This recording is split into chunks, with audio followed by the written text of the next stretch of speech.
नमस्कार। मैं हूं कौशलेंद्र झा और आप देख रहे हैं अंजुमन। दोस्तों, अंजुमन में आपके जुड़ाव से मैं अभिभूत हूं। अंजुमन को लेकर बड़ी संख्या में आपके विचार लगातार मिल रहे हैं। मैं आपको आपके द्वारा लिखी गई एक एक शब्दों को स्वयं पढ़ता हूं। मैं कह सकता हूं कि आपके इस भावनात्मक जुड़ाव से मुझे प्रेरणा मिलती है। आप सभी सुधी जनों के प्रति आभार प्रकट करते हुए आज का अंजुमन शुरू करते हैं। अंजुमन में आज की कहानी ज्ञान और अज्ञान के बीच चल रहे द्वंद्व से जुड़ी है। कहानी छोटी है पर बहुत ही प्रेरक है। आप पूरी कहानी सुनिए, अंत तक सुनिए। समझ में आ जाए तो लाइक और शेयर कर दीजिए। बात कुछ साल पुरानी है। दो लोग आपस में बहुत गहरे दोस्त हुआ करते थे। इसमें से एक बहुत ज्ञानी था, जबकि दूसरे का ज्ञान से कोई संबंध नहीं था, अर्थात वह अल्प ज्ञानी या अज्ञानी व्यक्ति था। ज्ञानी मित्र के 2 संस्कारी पुत्र थे, जबकि अज्ञानी मित्र के पास 4 उदंड पुत्र था। एक बार की बात है, ज्ञानी मित्र का एक पुत्र बीमार हो गया। लंबी उपचार और देखभाल के बाद भी उसको बचाया नहीं जा सका और उसकी मौत हो गई। ज्ञानी के घर में शोक की लहर दौड़ पड़ी। सभी रोने बिलखने लगे। अज्ञानी मित्र को जब इसकी सूचना मिली, उस वक्त वह बहुत बीमार था, बिस्तर से उठने की अवस्था में नहीं था। लेकिन मित्र के दुख से वह बहुत दुखी हो रहा था। लिहाजा उसने अपने बड़े पुत्र को बुलाया। अज्ञानी ने अपने बड़े पुत्र से कहा कि तुम मेरे मित्र के घर जाओ। इस वक्त उनका पूरा परिवार बहुत दुखी है। तुम उनको हौसला देकर आओ। पिता से आदेश मिलते ही अज्ञानी का बड़ा लड़का घर से पैदल ही निकल पड़ा। आधा से अधिक की दूरी तय करने के बाद उसको याद आया कि पिताजी ने कहा था हौसला देकर आओ, पर उन्होंने तो देने के लिए कुछ नहीं दिया, अर्थात हौसला तो दिया ही नहीं।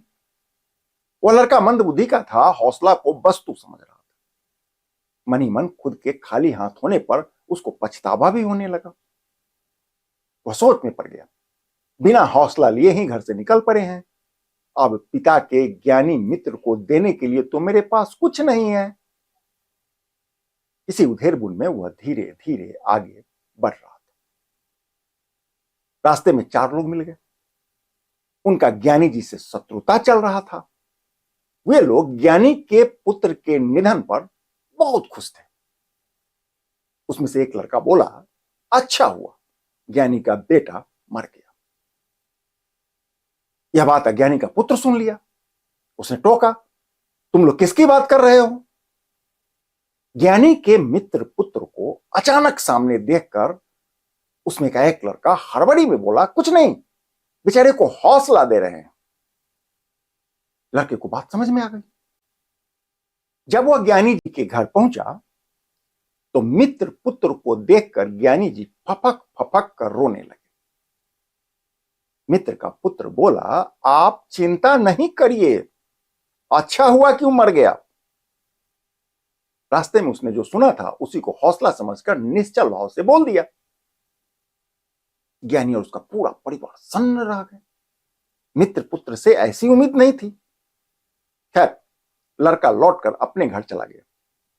उसके पिता ने पूछा, बेटा मेरे मित्र को हौसला दिया? लड़का बोला, जी बाबूजी। पिता ने पूछा, तुमने मेरे मित्र को क्या कहा? लड़का बोला, मैंने कहा कि अच्छा हुआ मर गया। अज्ञानी ने दोनों हाथ से अपना सिर पीटते हुए बिस्तर से उठा और मित्र से माफी मांगने के लिए घर से उसी समय निकल पड़ा। रास्ते में वह ग्लानि और पश्चाताप से जल रहा था। उसको अपने पुत्र की मंद बुद्धि होने का बहुत दुख हो रहा था। इसी उधेड़बुन में चलते हुए वह अपने मित्र के दरवाजे तक पहुंच गया। पहुंचते ही अपने मित्र से बोला, मेरे पुत्र से बहुत बड़ी गलती हो गई। वह बोला, असल में गलती मेरी है। मुझे अपने मंद बुद्धि पुत्र को आपके पास भेजना ही नहीं चाहिए था। मित्र बोला, आप चिंता मत कीजिए, अगली बार जब आपका दूसरा बेटा मरेगा मैं स्वयं आपको हौसला देने आऊंगा। दरअसल अज्ञानी मित्र के मन में अपने ज्ञानी मित्र के लिए सद्भावना की कमी नहीं थी, पर वह उसको शब्दों में अभिव्यक्त नहीं कर पा रहा था। हम सभी के जीवन में कई बार ऐसा होता है कि कोई हमारे भले के लिए कुछ कहे और इससे आपका अहित हो जाए। ऐसे में शब्दों की तासीर में जलने से बेहतर है बोलने वाले के भाव को महसूस किया जाए। आप इस कहानी से क्या समझे, कमेंट करके बताइए। नमस्कार।